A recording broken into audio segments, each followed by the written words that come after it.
The metal corridors of Vorthak Prime hummed with activity. Beings from across the galaxy moved through the station's halls, their strange forms casting odd shadows under the artificial lights.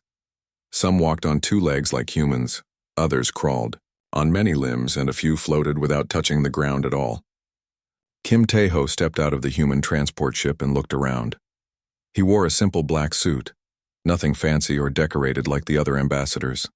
His dark hair was neat and his face showed no emotion as he watched the crowd of aliens moving past him. "Ambassador Kim," said Lee Yoonji, his assistant. She carried a small bag and wore a similar dark suit. "The meeting starts in 2 hours. Should we go to the human quarters first?" Tae-ho nodded once and followed her through the busy hallway. Other aliens looked at them with curiosity. Humans were still new to the galaxy. Most species had been part of the Galactic Council for hundreds of years. Earth had only joined 3 years ago. The human quarters were small, but clean. Tae-ho sat at a desk and opened his tablet. He began reading reports about the other species attending the meeting. Lee Yoonji unpacked their things and checked the room's air systems. "The Skireth ambassador arrived yesterday," she said, reading from her own device. "His ship was twice the size of ours. The Kurin delegation brought 50 members. We only brought 5 people total." Tae-ho looked up from his tablet. He had never spoken during these diplomatic meetings, not once in 3 years. Lee Yoonji had worked with him for 2 years and had never heard him say a single word during any official business. She knew he could speak. She had heard him give orders to his team in private. But in public, around aliens, he stayed completely silent. The meeting hall was enormous. The ceiling reached high above, and the walls were made of some kind of metal that changed colors. 12 different sections had been built for the 12 major species in the council. Each section was designed for a different type of alien body. The Skyreth section had warm sand and heat lamps.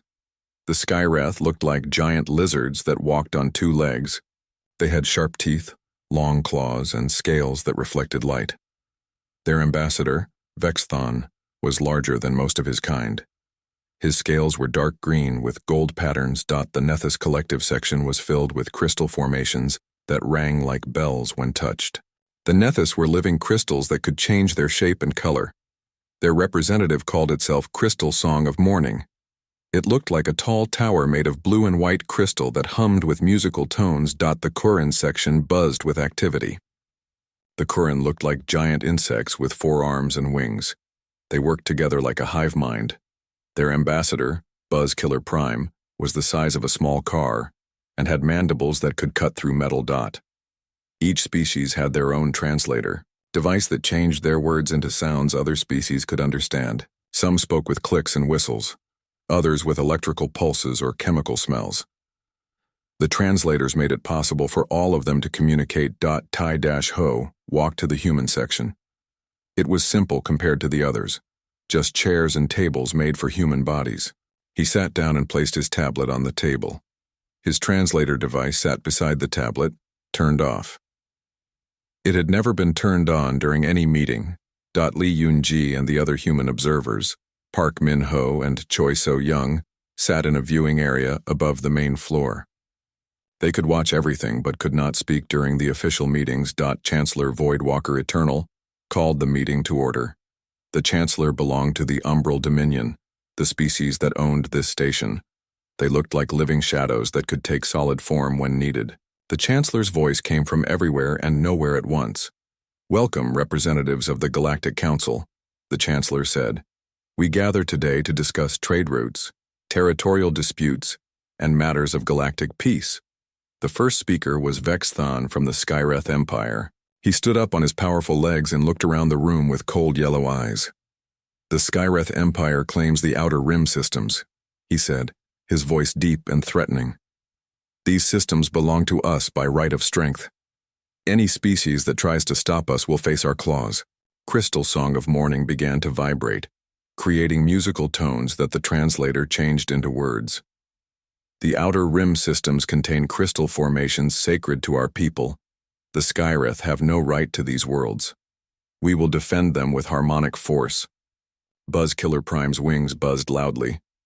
The Kurin hives need those systems for expansion.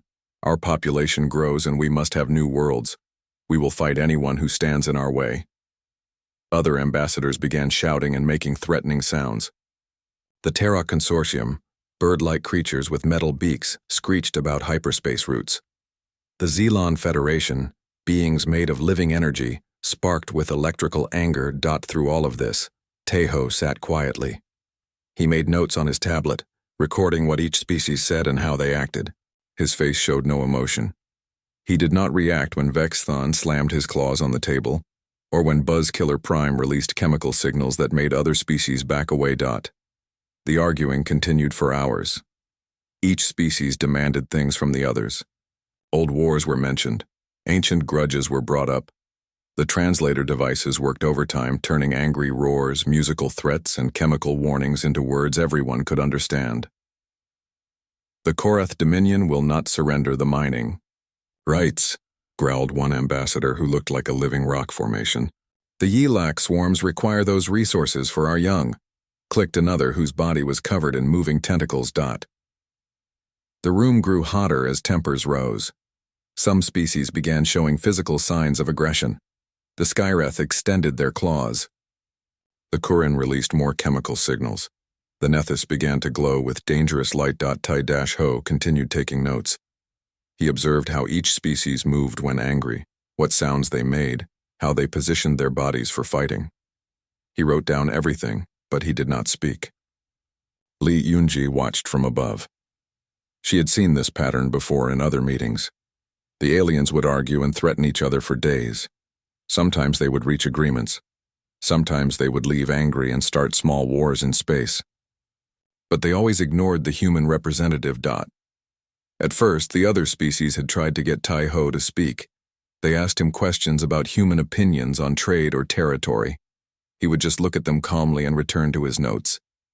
After a year of this, they stopped trying. After 2 years, they barely noticed he was there. Now, in the 3rd year, they acted like humans did not exist. This suited Tai-Ho perfectly. While the aliens focused on their arguments, he learned about each species. He studied their weaknesses, their fears, their military capabilities. He recorded how they made decisions and what made them angry or afraid. The first day of the summit ended with no agreements. Each species returned to their quarters still angry. Some continued arguing in the hallways. Others made threatening gestures as they passed ambassadors from rival species. Tejo packed his tablet and walked back to the human quarters. Li Yunji followed him, along with Park Min-ho and Choi So-young. Another day of shouting, Park Min-ho said. He was a young man who studied alien behavior. They never seemed to actually solve anything. The patterns are interesting, though, said Choi So-young. She was a scientist who measured alien emotional responses. Each species has predictable triggers for aggression. Tejo listened to his team talk but did not join the conversation. He sat at his desk and began writing his daily report for Earth. His reports were always brief and factual. He described what each species said and did, but he never included his own opinions or recommendations. As he wrote, he could hear alien voices through the station walls. The arguments were continuing in private meetings. Some species were forming alliances against others. The careful balance of galactic peace was becoming more fragile each day. But Tai-Ho just kept writing, preparing for another day of silent observation. The other species had no idea that the quiet human in the corner was learning everything about them. They saw his silence as weakness or ignorance. They had no concept of what it really meant. In the human quarters, the only sounds were the soft clicking of Tejo's fingers on his tablet and the distant noise of aliens preparing for another day of conflict. The second day of the summit began worse than the first. When Tai-Ho entered the meeting hall, he could smell the chemical anger in the air. The Kurin had been releasing stress pheromones all night, and the scent made other species nervous. Vex then arrived wearing ceremonial armor over his scales. The metal plates were decorated with symbols of past Skyreth victories. His claws had been sharpened to gleaming points. When he walked, each step made a threatening sound on the metal floor. Crystal-song of morning had changed color from blue to deep red. the crystal being vibrated with low, dangerous tones that made the walls of the station shake slightly. Other crystal formations in the Nethys section began to glow with warning light. Buzz-Killer-Prime brought more Corin delegates than before. They surrounded their section of the hall, wings buzzing in an angry rhythm. Their compound eyes reflected, light like tiny mirrors, watching every movement in the room. Te-Ho took his usual seat and placed his tablet on the table. His translator device remained off, as always. He began taking notes while the other species prepared for another day of arguing. Chancellor Voidwalker Eternal tried to start the meeting peacefully. "We shall continue discussions about the disputed territories," the shadow being announced. "Perhaps today we can find solutions that work for everyone." Vexthon stood up immediately. "There is only one solution," he said, his voice echoing through the hall. "The strong take what they need. The weak step aside. This is the natural order." The Skyreth ambassador pointed one clawed finger at Crystal Song of Morning. "Your crystal formations mean nothing to us. We will mine those worlds and take their resources. If you try to stop us, we will crack every crystal on your home world." The Nethys representative's musical tones became sharp and painful. "You dare threaten our sacred sites? You scaled barbarian. You have no understanding of beauty or meaning. We will shatter your bones and use them to make wind chimes." Buzz-Killer Prime's wings buzzed so loudly that some smaller species covered their hearing organs. "Both of you are fools. The Corin hives need those systems more than anyone. Our population grows every day.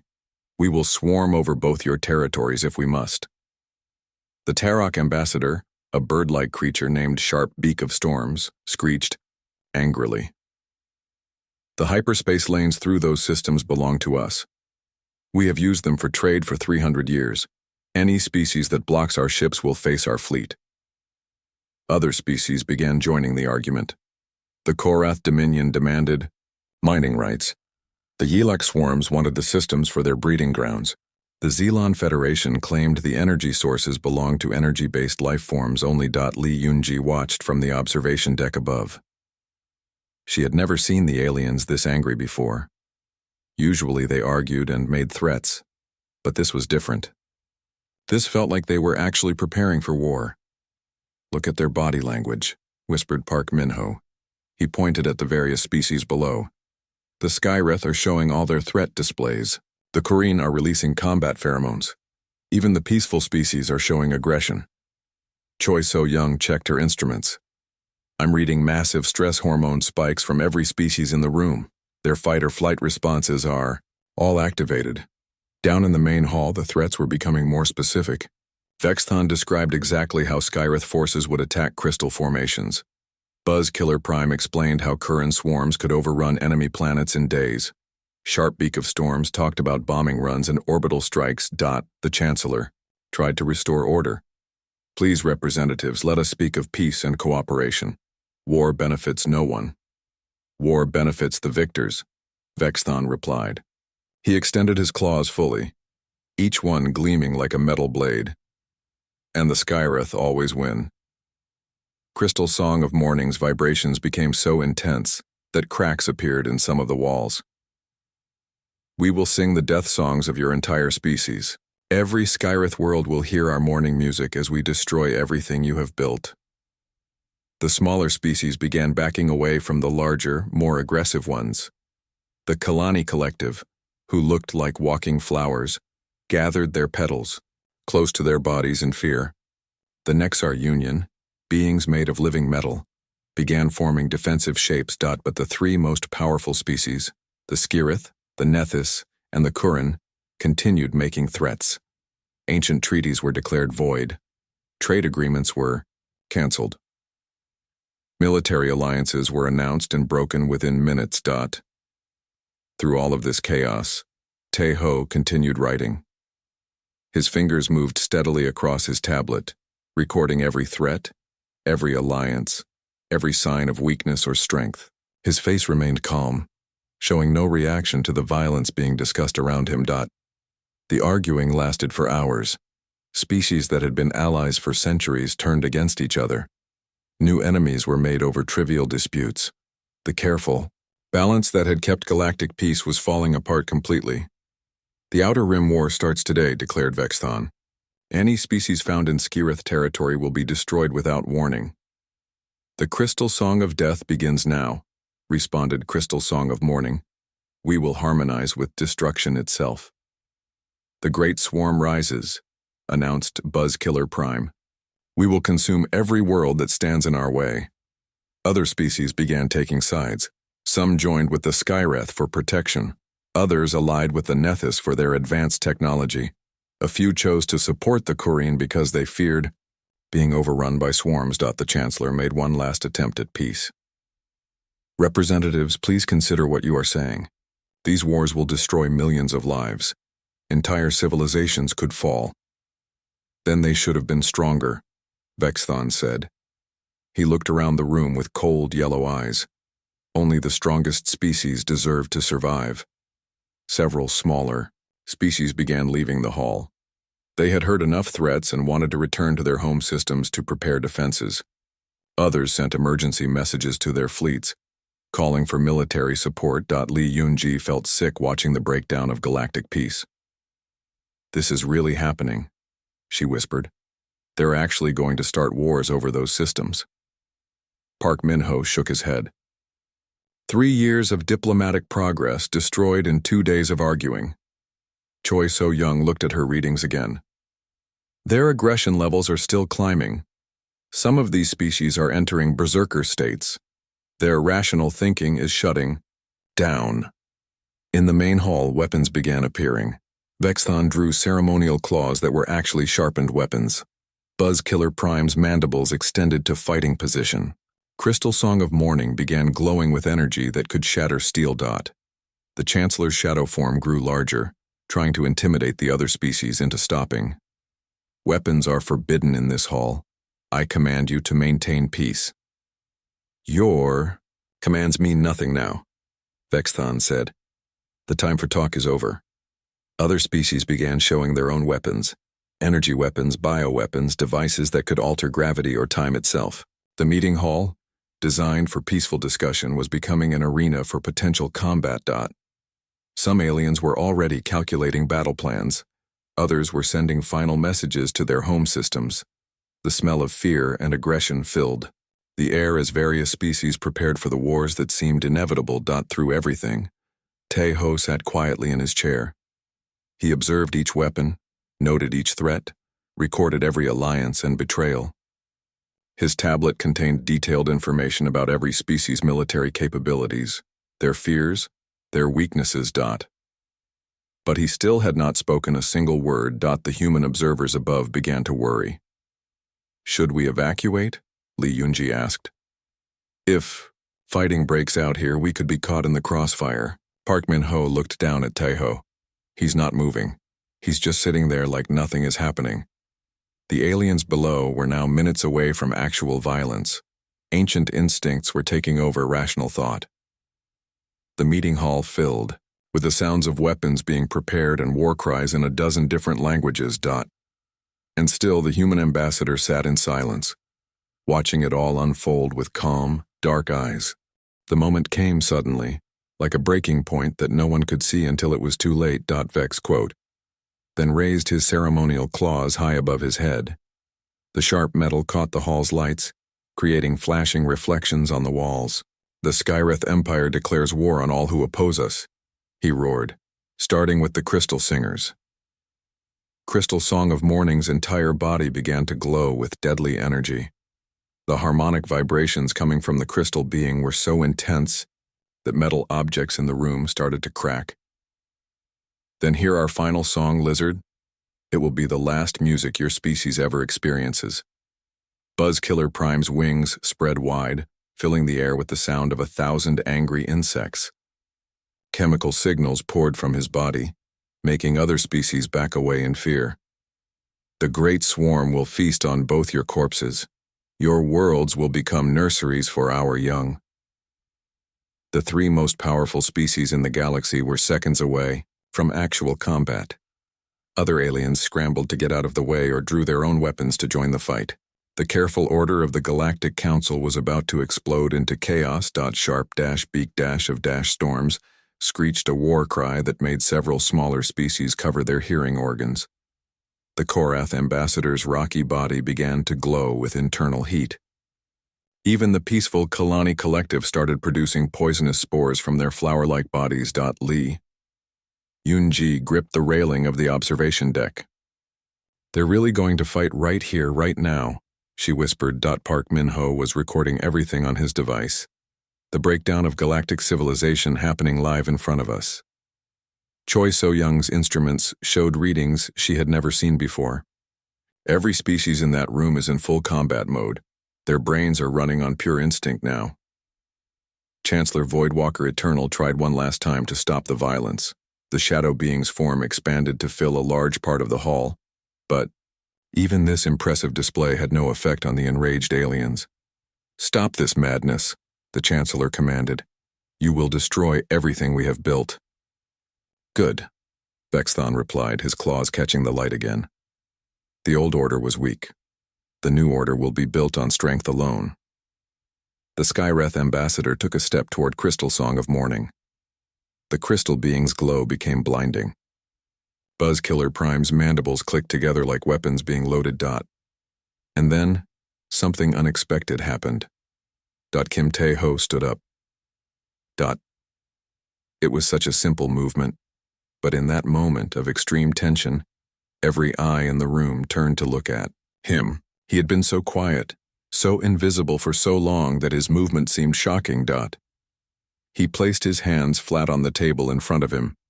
His dark suit was neat and clean, in sharp contrast to the decorated armor and weapons around him. His face showed no emotion, no fear, no anger. He looked completely calm. Slowly, deliberately, he reached for his translator device. The small machine had sat unused for 3 years of meetings. Some aliens had forgotten it was even there. Others had assumed it was broken or that humans could not actually speak their language. The device hummed to life with a sound that seemed unnaturally loud in the tense silence. Every species in the room understood what this meant. The human was about to speak for the first time. Vex quote, then paused with his claws still raised. Crystal Song of Morning's glow dimmed slightly. Even Buzzkiller Prime's wings stopped buzzing as loudly. After 3 years of complete silence, the human ambassador was finally going to say something. Tai-Ho looked around the room slowly. His dark eyes moved from species to species, taking in their weapons, their aggressive postures, their obvious preparation for violence. He seemed to be measuring each one of them. The silence stretched out. Some aliens shifted nervously. Others leaned forward, curious about what the mysterious human would finally say. A few smaller species began to relax slightly, thinking that perhaps words might stop the coming war. When Tai-Ho finally spoke, his voice was quiet, calm, and completely controlled. The translator converted his words into sounds that every species could understand, but somehow the original tone came through as well. Enough. Just one word, not a shout, not a command, not a threat. Just a simple statement spoken in a completely normal voice. But the effect was immediate and terrifying. Every alien in the room felt something hit them like a physical force. It was not the word itself, but something deeper, something that bypassed their conscious minds and spoke directly to the most primitive parts of their brains. Vex quote, then quote, S claws, which had been raised to strike, slowly lowered to his sides. His yellow eyes, which had been full of rage, now showed something else entirely, confusion, and underneath that, fear. Crystal Song of Morning quote, S deadly glow faded completely.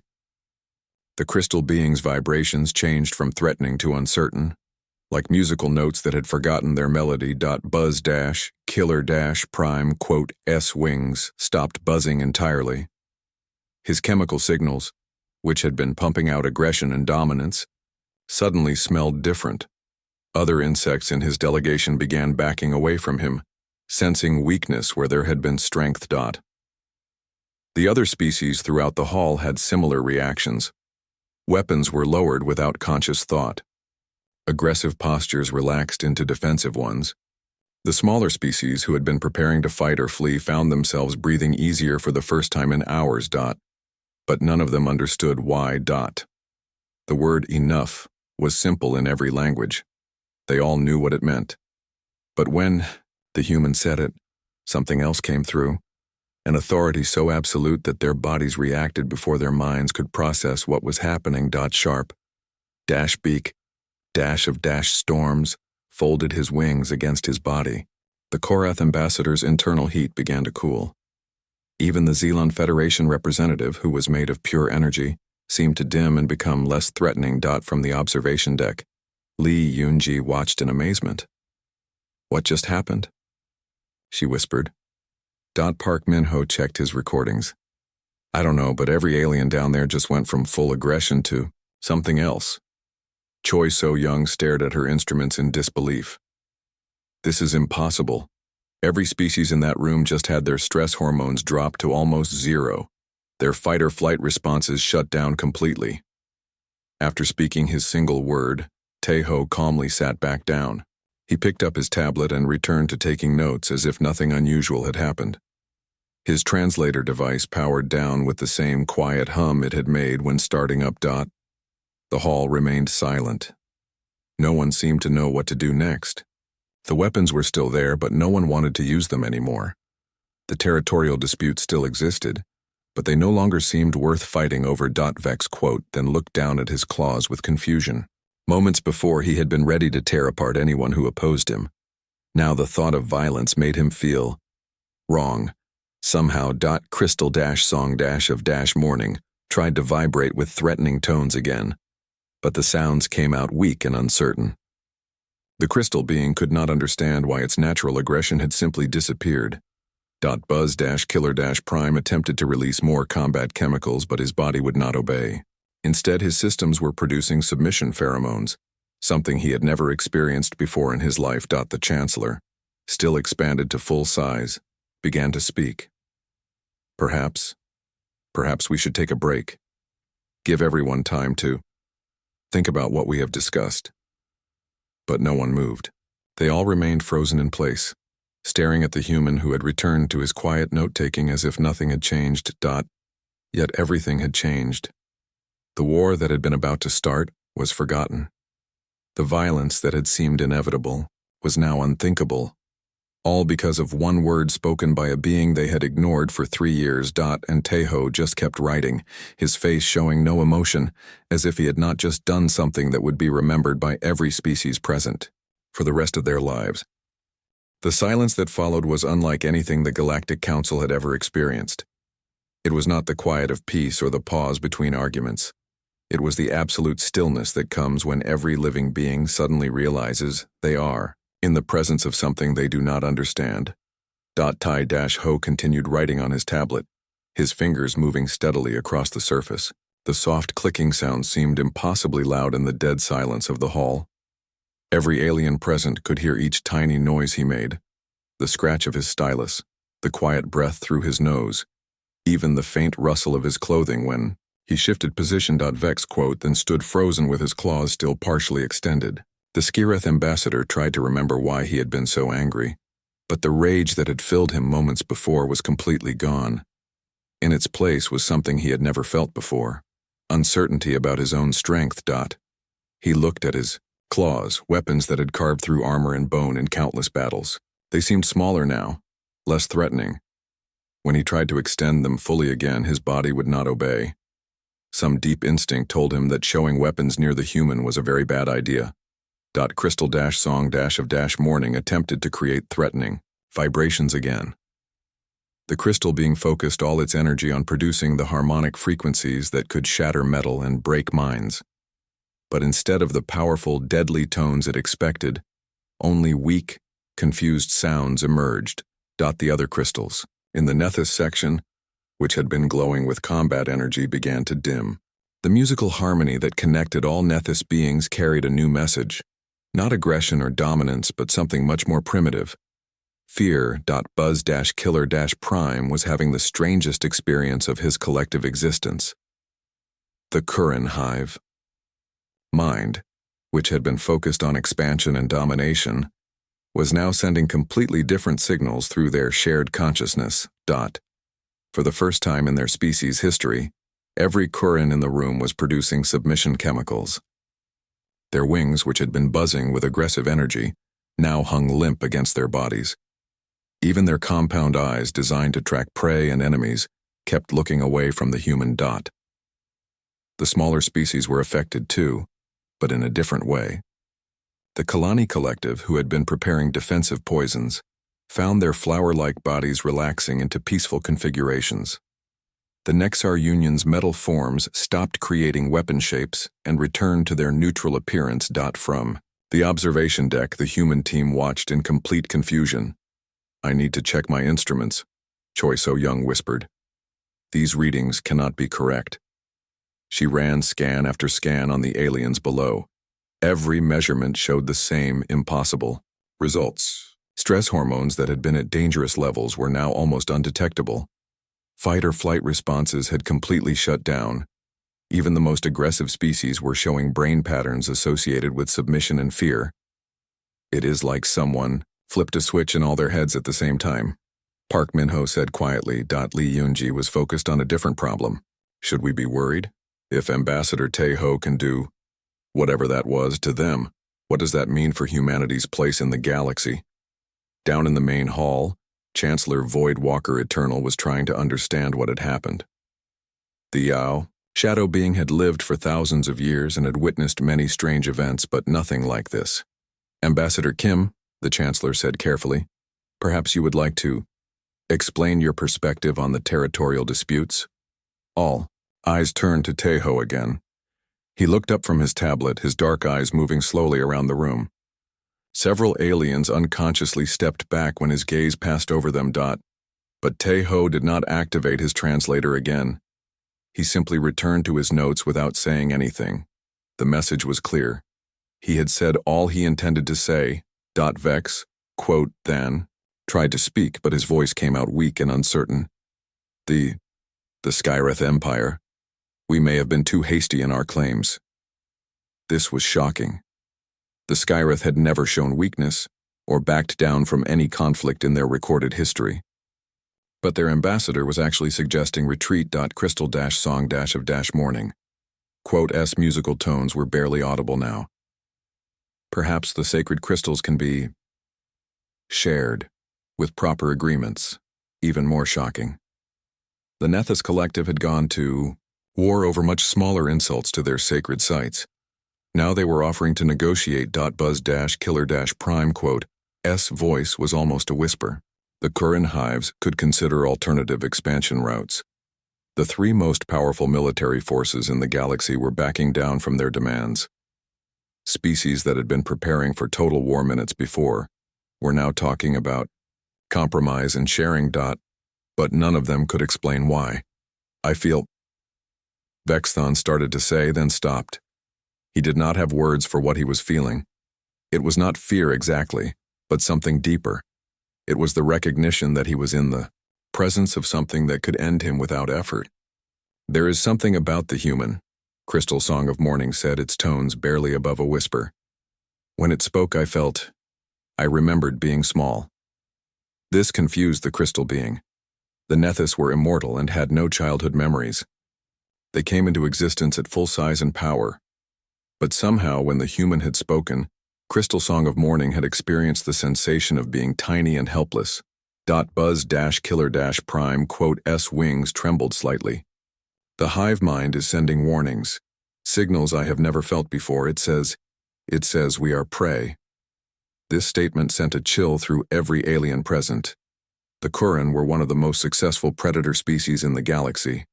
Their swarms could consume entire ecosystems. The idea that they could be prey to anything was unthinkable. But when they looked at the human, sitting quietly in his simple black suit, they all felt the same thing.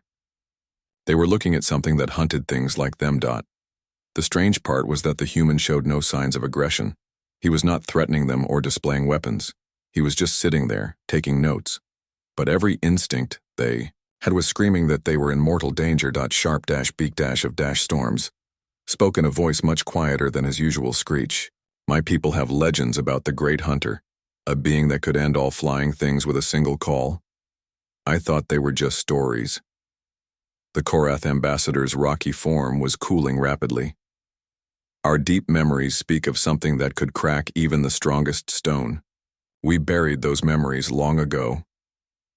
One by one, other species began sharing similar stories, ancient legends, racial memories, old fears that their civilizations had forgotten. All of them described a creature that was the ultimate predator, something that hunted the hunters. These are just myths, Vexthon said, but his voice lacked conviction. Stories told to frighten younglings. Then why do we all have the same stories? Asked Crystal Song of Morning.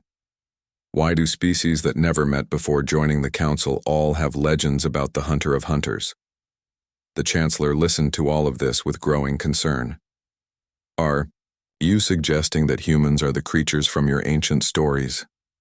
No one answered directly, but the silence was answer enough. Te-Ho continued taking notes, apparently unaware of the conversation happening around him. But Li Unji, watching from above, noticed something. Her boss's writing had become more detailed. He was recording not just what the aliens said, but how they moved, how their voices changed, what their body language revealed. He was studying them in their moment of fear and weakness, learning things about each species that they probably did not know about themselves. And he was doing it all while appearing completely calm and harmless. The meeting hall remained silent for a long time after that. No one wanted to speak first. No one wanted to draw the humans' attention again. They all just stood or sat in their places, trying to understand what had happened to them. But deep down, in the oldest parts of their minds, they already knew.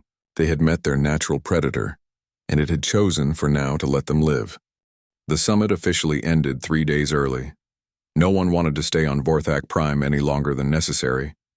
For the first time in Council history, every delegation packed their ships and left without completing the scheduled discussions. But they did not leave empty-handed. Each species carried with them questions that would change everything they thought they knew about the galaxy. Aboard the Skyreth flagship Razorclaw, Vexathon sat in his command chamber staring at a holographic display. The screen showed everything. The Skyreth military knew about humans, which was almost nothing. General, his aide said nervously, the science division has completed their analysis of the human homeworld. Vexathon turned his yellow eyes toward the younger Skyreth. What did they find? Sir, Earth appears to be unusual. The planet has an extremely high gravity compared to most inhabited worlds. The atmosphere contains deadly gases that would poison most species, and the dominant life forms are... Yes, they are all predators, sir. Every major species on the human homeworld either hunts other animals or is descended from hunters. There are no major prey species that developed intelligence. This information made Vexthon's scales darken with concern. Every other intelligent species in the galaxy had evolved from prey animals, herd creatures, or environmental specialists. The idea of predators developing civilization was considered impossible by galactic science. What about their military capabilities, he asked. The aide's datapad trembled in his claws. Sir, they have weapons designed to destroy entire planets, not to conquer them or harvest them, but to make them completely uninhabitable. They call it scorched earth tactics. Vexathon stood up from his throne, his massive form casting shadows across the chamber. Show me their war history. What he saw on the holographic display made his blood run cold. Humans had spent their entire recorded history fighting each other. Wars that lasted decades, conflicts that killed millions, weapons that could end all life on their planet, created and used by their own species. They fight wars against themselves, he whispered. What kind of creature destroys its own kind for territory? Meanwhile, aboard the Nethys crystal ship Harmony of Spheres, Crystal Song of Morning was conducting its own research. The collective consciousness of all Nethys beings was focused on solving the mystery of human psychology. Through their quantum communication network, every Nethys in the galaxy was sharing information. What they discovered disturbed them deeply. Humans were persistence hunters. This concept was so alien to the Nethys that they had trouble processing it. Most species hunted by being faster, stronger, or more clever than their prey. Humans hunted by simply never giving up. They would chase their prey across vast distances, running for hours or days until the target animal collapsed from exhaustion. Then they would kill it and eat it. This type of hunting required not just physical endurance, but mental determination that bordered on obsession. No wonder their minds felt so focused. Crystal Song of Morning vibrated to its fellow Nethys. They are creatures that never stop pursuing their goals. The most disturbing part was what human persistence hunting implied about their psychology. They did not kill quickly out of anger or hunger. They killed slowly, inevitably, with absolute certainty that they would eventually catch whatever they were chasing. When Crystal Song of Morning thought about Tae-ho sitting quietly in those meetings for 3 years, never speaking, just watching and learning, it realized that the human had been hunting them the entire time. On the current hive ship, Swarm Mother, Buzzkiller Prime, was experiencing something unprecedented in current history. The hive mind was producing fear pheromones. The collective consciousness that connected all Kurin had analyzed human behavior patterns and reached a terrifying conclusion. Humans were pack hunters that had learned to hunt alone. Most pack hunting species in the galaxy worked together because individuals were weak, but humans had developed pack hunting techniques while being individually powerful. They could hunt alone or in groups, adapting their tactics to whatever situation they faced. The human sat among us for 3 years, Buzzkiller Prime transmitted, to the hive mind. It learned our weaknesses, our fears, our battle tactics. It was studying us like prey. The hive mind's response was immediate and unanimous. We must never threaten the humans. This decision went against every Kurin instinct. They were a species built for expansion and consumption, but their collective intelligence recognized that humans represented something they had never encountered before. A predator that hunted other predators. Dr. Park Min-ho was having the busiest week of his career. Every major species in the galaxy was sending research teams to study human psychology and biology. His small office on Vorthak Prime was filled with alien scientists asking questions he had never thought to consider. Dr. Park, said Crystalline Thought of Deep Waters, a Nethys researcher, is it true that humans consume the flesh of other predators? Well, yes, we eat meat from various animals, Park Min-ho replied carefully. But these animals, they were apex predators on your world? Some of them, yes. We eat fish that eat other fish, birds that hunt small animals, mammals that... The crystal being's musical tones became distressed. You eat the hunters. You are predators that consume other predators to gain their strength. This was not actually how human nutrition worked, but Park Min-ho realized that trying to explain the science would not help. To species that had evolved as prey animals, the idea of eating predators was deeply disturbing. Lee Yoon-ji found herself fielding communication requests from across the galaxy. Every species wanted to open diplomatic channels with humanity. Trade offers, technology exchanges, mutual defense pacts. The requests were pouring in faster than she could process them. The strange part was that none of them were demanding anything from humans. They were all offering things to humanity, as if they were trying to appease a dangerous neighbor. Miss Lee, said Ambassador Flowing Current of Time from the Temporal Syndicate, my people would like to share our time manipulation technology with humans. That is very generous, Lee Yoon-ji replied. But why? We believe it would be wise to ensure that humans have no reason to consider us a threat. This pattern repeated with every species. They were all offering their most advanced technologies, their richest trade routes, their most valuable resources. Not because they wanted something in return, but because they were afraid of what might happen if they did not. Choi So-young was analyzing the data from her instruments during the summit. What she found made her question everything she thought she knew about interspecies psychology. Every alien in that room experienced what we would call a primal fear response, she explained to her colleagues. But it was not just fear, it was recognition. Like their unconscious minds suddenly understood something that their conscious minds could not process.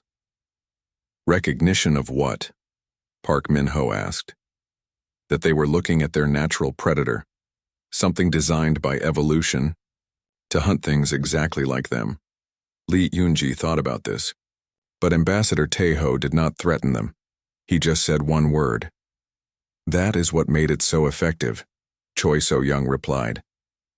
A threat implies that violence is conditional, that it might or might not happen. But what they felt was not the possibility of violence. It was the certainty of it. They looked at him and their instincts told them that if he decided to hunt them, nothing in the universe could save them. The implications of this realization were staggering. Humans had not just joined the Galactic Council as another member, species. They had revealed themselves as the apex predator of the entire galaxy. And the most terrifying part was that they had done it without violence, without threats, without any display of military power. They had done it with 3 years of patient observation, followed by a single, quietly spoken word. Every species in the galaxy was now forced to confront the same question. If humans were this powerful when they were being peaceful, what would happen if they ever decided to stop being peaceful? The answer to that question would reshape galactic civilization forever. 6 months after the summit, the galaxy had changed completely. The Outer Rim conflicts that had threatened to start 3 major wars were resolved through negotiation. Species that had been enemies for centuries suddenly found ways to share resources and territory. Trade agreements that had been impossible to negotiate for decades were signed within weeks. None of the alien species could explain why they were suddenly so willing to compromise. They told themselves it was wisdom or economic necessity or the natural evolution of galactic politics. But deep down they all knew the real reason. They were afraid that if they fought each other, they might attract the attention of the humans. Lee Yoonji had been promoted to Chief Diplomatic Coordinator for the Human Embassy. Her small office had become the most important location in galactic politics. Every day brought new requests for meetings, trade partnerships, and cultural exchanges.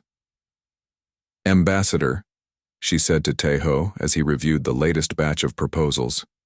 The Skyrith Empire is offering us exclusive mining rights to 12 systems. The Nethys Collective wants to share their crystal technology. The Kuran Hives are offering to provide security for all human trade routes. Taeho looked up from his tablet. He had returned to his usual silence after the summit, never explaining what had happened or why he had spoken that single word. But his dark eyes showed that he understood exactly what was occurring. They are all offering us their most valuable assets, Lee Yoonji continued, without asking for anything in return. It is like they are paying tribute to an emperor. Taeho nodded once and returned to his reading. The message was clear. He wanted humanity to accept these offers graciously, but without appearing too eager. The illusion of human restraint was more valuable than any technology or resource. On the Skyrith homeworld of Kraxus, Vexathon stood before the Imperial War Council. The assembled generals and admirals represented the most aggressive military force in the galaxy, but their discussion was focused on a single topic: avoiding conflict with humans. Our intelligence suggests that Earth has weapons capable of destroying stars, reported General Thak Razor, his scales pale with fear. Not just planets, but entire solar systems. Impossible, declared Admiral Scar of Victory. No species has that level of technology. The humans do, Vexthon said quietly. I have seen their files. They call them stellar engineering projects. They can trigger supernovas, collapse stars into black holes, even move entire planets from one system to another. This was not entirely accurate. Humans had theoretical knowledge about stellar engineering, but no actual capability to destroy stars. However, the Skyrith military did not know this, and their fear made them interpret every human technology, paper as a weapon design. What do you recommend, Ambassador? Asked the war leader. Complete non-aggression with humanity, Vexthon replied. No military actions anywhere near human space. No conflicts that might require human intervention. If we must fight wars, we fight them quietly and end them quickly. The most aggressive military in the galaxy was adopting a policy of absolute peace, simply to avoid attracting human attention, on the crystal worlds of the Nethys Collective, a different kind of change was occurring. The shared consciousness that connected all Nethys beings was focused on a single project. Understanding Human Music, Crystal-Song-of-Morning had analyzed recordings of human songs and found something that disturbed the entire collective. Human music contained emotional patterns that no other species could create or fully understand. They sing about hunting, Crystal Song of Morning transmitted to its fellow Nethys, but also about love, beauty, loss, hope. They are predators who can feel the same emotions as their prey. This was perhaps the most terrifying discovery of all. Other predator species in the galaxy were simple. They hunted, killed, and consumed. But humans were complex predators who could understand and empathize with their prey while still hunting them. No wonder their psychology is so effective, responded Harmony of Ancient Light. They do not just hunt bodies, they hunt minds and spirits as well. The Nethys Collective began offering their most advanced harmonic technologies to humanity, hoping that cultural exchange might help them understand these mysterious beings better. In the depths of space, the Koran Great Hive was making unprecedented changes to their expansion plans.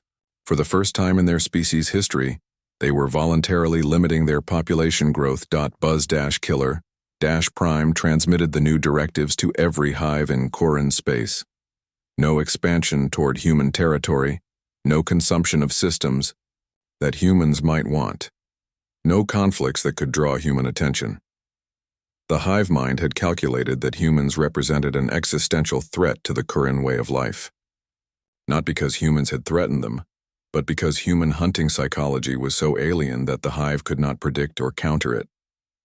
They hunt as individuals who think like a collective, the analysis concluded. Each human can act alone, but they share knowledge and coordinate like a hive mind. They have all our advantages with none of our weaknesses.